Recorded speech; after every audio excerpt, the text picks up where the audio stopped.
صباح الخير عليكم. انا عمري ما كنت ناوي اطلع اتكلم عن الدليفري، بس بعد 16 سنه في الشغلانه دي كنت شايف حاجات لازم الناس تبقى شايفاها وعارفاها.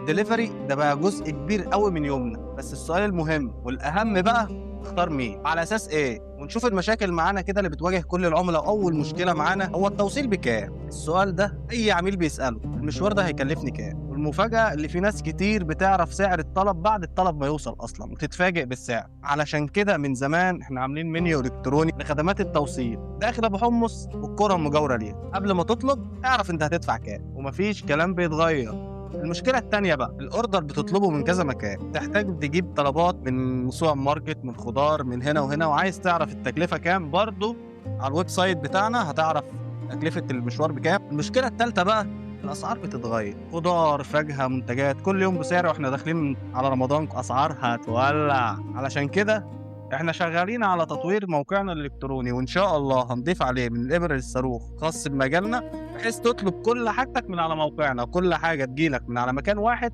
والحركة دي هتوفر معاك اللف على المشاوير كلها من كذا مكان. هنضيف 5 جنيه، لا احنا ساعتها لما تطلب من موقعنا فكل حاجة هتبقى من على موقعنا، يعني كل حاجة هتبقى من على مكان واحد. فخدمة التوصيل بدل ما تبقى 30 و40 جنيه هتبقى هي 15 و20 جنيه. وادعوا لنا احنا لسه شغالين بنحدث وبنطور فيها.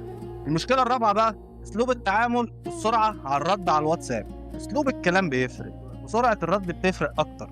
علشان كده احنا بنطور برضو موقعنا الالكتروني، وهنضيف الرد التلقائي بالذكاء الاصطناعي، ولسه برضو بنحدث، والرد هيبقى اسرع من كده بكتير باذن الله. ودي مشكله انا عارف ان كل الناس بتواجهها، واحنا ان شاء الله بنحلها. واحنا الحمد لله بنرد بسرعه، بس احنا بشر وبنعمل لقدام، بحيث لما تزيد علينا الطلبات اكتر فالذكاء الاصطناعي هو اللي يرد عليك وياخد طلبك كله اكن ابو سليم اللي بيكلمك. وحقك محفوظ، اي مشكله بتحصل من العميل المكتب يتدخل فورا. والامان مهم جدا عندنا. قريب قوي هنحط الصور المناديب اللي شغاله معانا كلها برضه على الموقع والتقييمات بتاعتها، بحيث ان انت ممكن تطلب اي طيار من الموجودين معانا هو اللي يجيب لك الاوردر عادي. خصوصا ان الفتره اللي فاتت في ناس كتير اشتغلت باسامينا وهم اصلا مش معانا. اتاكد دايما ان انت بتتعامل مع صفحتنا سوق ديليفري او الواتساب بتاعنا او رقم التليفون 010 30 90 1768. ده رقمنا الوحيد، ما عندناش ارقام تانية غيره. تعالى بقى اقول لك ايه اللي بيضايقنا من العملاء بتاعتنا. الكلام ده ما بيننا وبين العملاء بتاعتنا، محدش يزعل، ده بره اي شركه تانية، انا بتكلم على اللي بيواجهنا. اول حاجه الفصار في سعر خدمه التوصيل. ده سعر خدمه التوصيل بتاعنا وده سيستمنا مش هنغيره.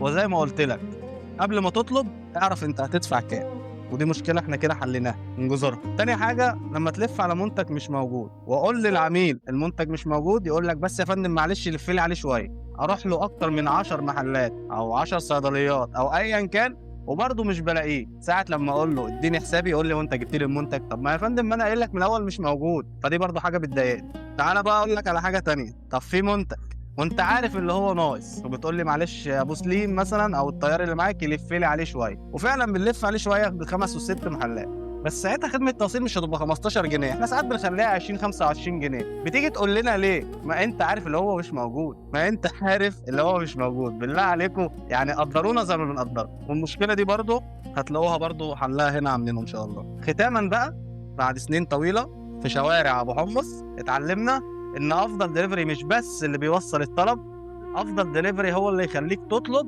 وانت مطمن، عارف ان في حد شايل عنك المشوار.